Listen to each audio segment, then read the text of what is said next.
सलमान भाई का नाम सुना है रे। डैड लाइक कर दो, लाइक नहीं किया। Shetty clips subscribe.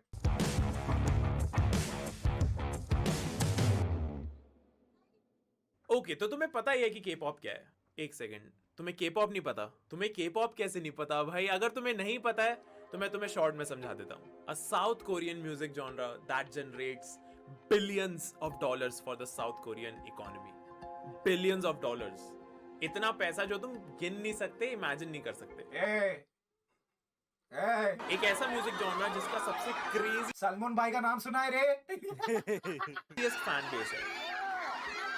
इस जॉनर के जो आर्टिस्ट हैं वो बहुत ही नेक्स्ट लेवल परफॉर्मर्स हैं, बहुत ही नेक्स्ट लेवल सिंगर्स हैं। सबसे क्रेजीस्ट बात पता है क्या है? मेरे को समझ ही नहीं आता गाना, कैसे मैं जज करूं? जो भी इस म्यूजिक जॉनर के बैंड्स हैं, जो आर्टिस्ट हैं, बाहर की दुनिया के जितने भी आर्टिस्ट हैं, वो कुछ भी करने के लिए तैयार है just to oh my god get that one chance oh to make a song with him, to collaborate with him. उन्हें वो एक मौका मिल जाए इनके साथ कोलैबोरेट करने का, क्योंकि जो वैल्यू के पॉप स्टार्स की है उतनी वैल्यू शायद ही किसी म्यूजिक स्टार की होगी। Now the question is, how do you get there? तुम एक के पॉप स्टार कैसे बनोगे? And the answer is slave contracts. Exactly. I used to wake up at 6 a.m. in the morning, have to go to Hungang River, run 2 hours. After that, got to go to dance practice. And then if I had a show, performance, whatever, had to go to that. And after I'm done with that, if it's early, 11 p.m. I have to go back to dance practice.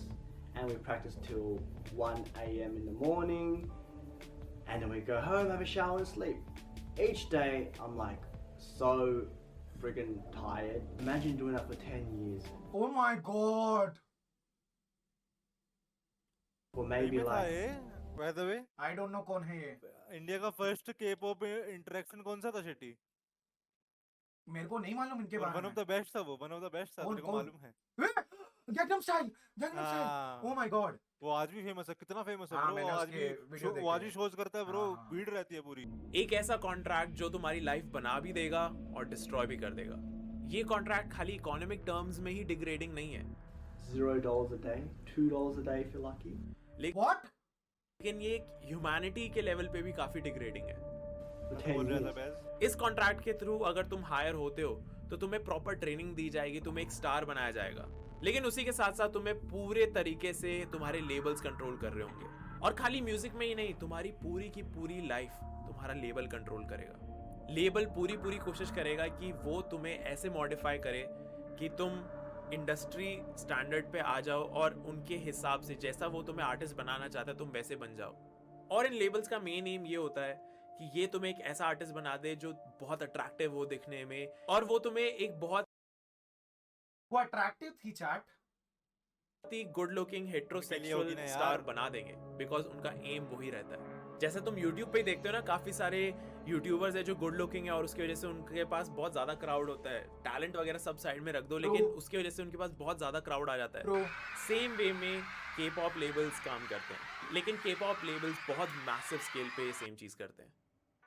Wait, video में आगे बढ़ने से पहले मैं नहीं नहीं नहीं नहीं नहीं नहीं नहीं नहीं नहीं जो नहीं के पॉप स्टार्स होते हैं उन्हें खाली लेबल से ही प्रेशर नहीं होता, Control लेकिन की। साइड बाय साइड उन्हें फैन से भी काफी प्रेशर फील होता है, क्योंकि वो बहुत मैसिव लेवल पे फेमस होते हैं। लेकिन उन्हीं फैंस की ठीक वजह हो, अगली से लग रहा इन है स्लेव casual कॉन्ट्रैक्ट्स पे थोड़ी सी रोक लगी है, क्योंकि फैंस ने काफी ज्यादा रिवोल्ट करा कि इन आइडल्स को ढंग से नहीं रखा जा रहा है, ढंग से इन आइडल्स की केयर नहीं करी जा रही है। काफी सारे फैंस ने रिवोल्ट करा और उसके बाद ये स्लेव कॉन्ट्रैक्ट्स का जो पूरा कल्चर था वो थोड़ा कम हुआ है। काफी सारे ऐसे इंसिडेंट हुए हैं जिसके अंदर आइडल्स ने बिना कॉन्ट्रैक्ट पढ़े साइन कर दिया है और उनके बाद वो लेबल के वर्कर बन के रह जाते हैं, वो टोटल लेबर कर रहे होते हैं। अभी के टाइम पे जो स्लेव कॉन्ट्रैक्ट्स हैं उनकी वर्किंग तब भी थोड़ी नॉर्मल हो गई है, लेकिन जब इनिशियल लेवल पे के पॉप इंडस्ट्री पूरी बिल्ड हो रही थी, तो जब नए स्टार्स जो थे उनके साथ बहुत बहुत बहुत बुरा हुआ है, क्योंकि उनके स्लेव कॉन्ट्रैक्ट्स बहुत ज्यादा स्ट्रिक्ट थे। जिन नहीं आइडल्स ने आता। स्लेव कॉन्ट्रैक्ट साइन करे होते हैं उनका मंथली चेकअप होता है, उनका वेट चेक होता है, एंड इट्स वेरी पॉसिबल कि अगर तुम अच्छे नहीं दिख रहे हो तो वो तुमसे वेट रिड्यूस करने के लिए बोलेंगे। देखो भेंचो टिकटॉकर बना दिया उसको। इवन दो अगर तुम अंडर वेट हो तब भी।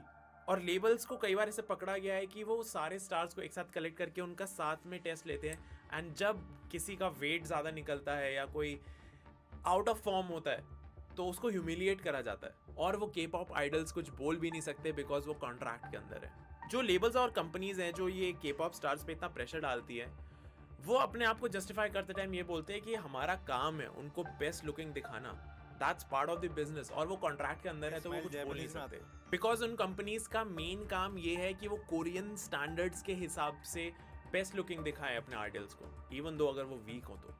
BTS जो शायद अभी सबसे सक्सेसफुल ग्रुप है के पॉप के अंदर, उसके एक मेंबर ने, सुगा ने खुद बोला था कि आई थिंक मेरे को खुद डाइट पे जाना पड़ेगा क्योंकि मेरा वेट बहुत ज़्यादा बढ़ रखा है, इवन दो मैं अंडर वेट हूँ फिर भी मेरे को डाइट पे जाना पड़ेगा क्योंकि मेरे को वेट कम करना है, क्योंकि इंडस्ट्री चाहती है कि मैं टेलीविजन पे आऊं और मेरे को अपनी अपीयरेंस पे ध्यान देना पड़ेगा। यहाँ पे तुम देख ही सकते हो कि खुद एक मेंबर बोल रहा है कि उसे काफ़ी ज़्यादा अपने आप को कंट्रोल करना पड़ेगा, उसे अपनी डाइट कंट्रोल करनी पड़ेगी इवन दो वो अंडर वेट है। दिस शोज कि के पॉप आइडल्स के पास कोई चॉइस नहीं होती, उन्हें वही करना पड़ेगा जो उनसे मांगा गया है कंपनीज के थ्रू, लेबल्स के थ्रू। काफ़ी सारे के पॉप स्टार्स ने यूट्यूब पे खुद Hey, there is this person that's making a K-pop idol group here, and asked me to join. Should I do it? OMG, don't do it. You're doing so well के already. Slave contracts को expose करा है। Now the question is, अगर तुम्हें मौका मिले कि तुम वर्ल्ड के सबसे सक्सेसफुल बॉय बैंड का पार्ट बन सकते हो, you can be famous, you can have everything you want, लेकिन तुम्हें एक स्लेव कॉन्ट्रैक्ट को साइन करना पड़ेगा। Question to everybody. Yo. बिल्कुल नहीं ब्रो, गांड फट जाएगी इतने में। Are you sure? क्योंकि तू फेम ले लेगा, तेरे को पैसे दबा के, लड़कियां दबा के, समझ रहा है ना भाई? सबसे पहली बात, मैं हूँ एक फूडी जिस पे खाना नहीं छोड़ा अबे जाएगा, छूटे, ठीक तू है? दिल्ली से ना ये अज्यूम करके तू कोरिया में पैदा हुआ है, तू कोरिया नहीं। ठीक है, अगर सब मैं पतले कोरिया हैं में वहाँ पे, रहूँ सब पतले और हैं। मेरे को नहीं पता मेरी लाइफ हेल होने वाले, तो क्या पता मैं कर दूं, बट अगर मेरे को पता है मैं लोड़ा नहीं करने वाला, भी तो ठीक होनी मैं चाहिए ना। पर्सनली नहीं करूंगा यार, नहीं करूंगा यार।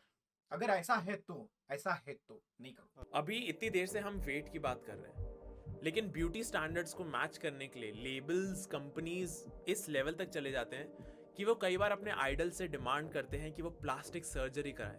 काफ़ी के पॉप स्टार्स ऐसे भी हैं जिन्होंने बताया कि उनकी नाक एक स्पेसिफिक शेप में नहीं थी, तो उनकी नाक को तोड़ के रीफिक्स करके वापस से सेट करा गया था, जस्ट सो दैट कि वो अच्छे लग सके कैमरा पे और वो एक कोरियन ब्यूटी स्टैंडर्ड को मैच कर सके। वाओ, ये देखो चैट, ये देखो। स्लेव मतलब नौकर। अरे भाई। बॉडी मॉडिफिकेशंस और प्लास्टिक सर्जरी भी एक वैसे चैट, मेरी नाक बहुत ब्यूटीफुल है ना, if I am not wrong. Watch it,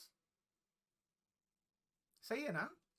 बहुत बड़ा पार्ट है के पॉप इंडस्ट्री का। लेकिन जब तुम इतना ज्यादा फोकस करते हो एक एंटरटेनमेंट साइड पे, तो उसके रिजल्ट्स भी तुम्हें मिलते हैं, और उसके रिजल्ट्स तुम टूरिज्म में देख सकते हो। बिकॉज साउथ कोरिया में हर 13 में से एक टूरिस्ट के पॉप की वजह से आता है। 13 में से एक इंसान को साउथ कोरिया इसलिए घूमना होता है क्योंकि उन्हें के पॉप पसंद है।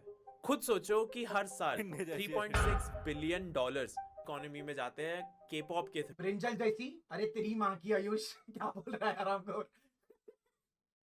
अभी। बट सही है यार, ये एक्चुअली इसके लिए कोरिया प्रमोट करता है। यो कोरियन गवर्नमेंट प्रमोट करती है इनको, क्योंकि इनका टूरिज्म बढ़ रहा है और हमारे 16 साल की बच्चियों को फंसा रहे हैं यार ये लोग।